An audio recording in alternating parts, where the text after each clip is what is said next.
August 27 na, Thursday na. Huwag magpagupit ha. Huwag lang pagupit.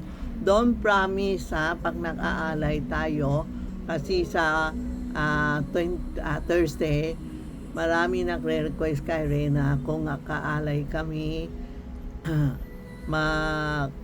Live kami maaga kami makaalay para makatingin kayo na anong klase alay namin. Pero wag niyo gaya kasi iba nanggagalit.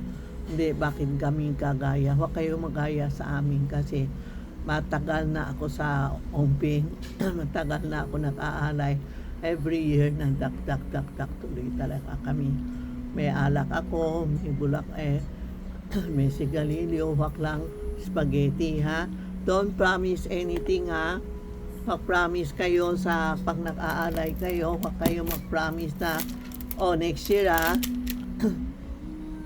Pag next year hindi ka na-aalay, magagalit sila. Kaya don't promise anything na anong promise mo. Basta sabi mo lang, mga kaibigan, kumain na kayo, pagaling mo ang paganda mo buhay namin this July.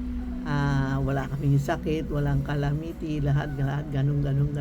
Pag mo promise na next year bibigay mo siya ng alak o next year bibigay mo siya ng wag po. Don't promise. Tingnan mo, pagtapos ang alay mo, maganda bibigay niya sa iyo ng business or kasi pinakain natin.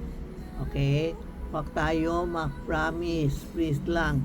Tapos magpagupit kayo, wag muna. Ngayon, bukas magpagupit na kayo.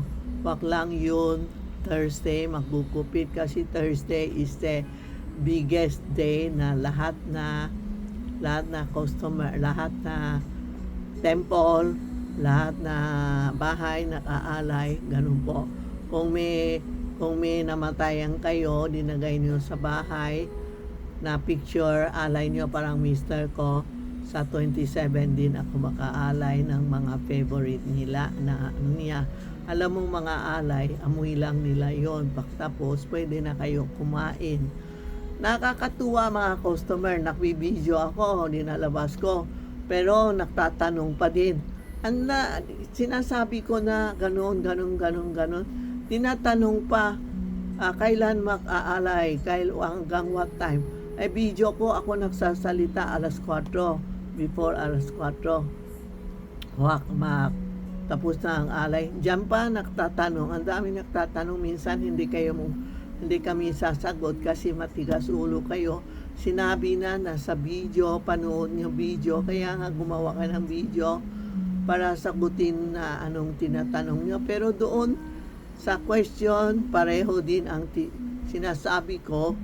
Tinatanong niya, bakit hindi siya manood sa TV, sa video ko, ha? Please lang po, nakakapagod din kami kasi kulit ng kulit. Tapos kayo naman, tanong ng tanong, nasa video na po, ha? Sorry po, ha? Kasi minsan gabi pag nakita ko, ang liit na, hindi ko makita yun. Tinatanong nyo, andyan na sa video yun, sinasabi ko. Okay? Yan lang po ha. Don't promise anything.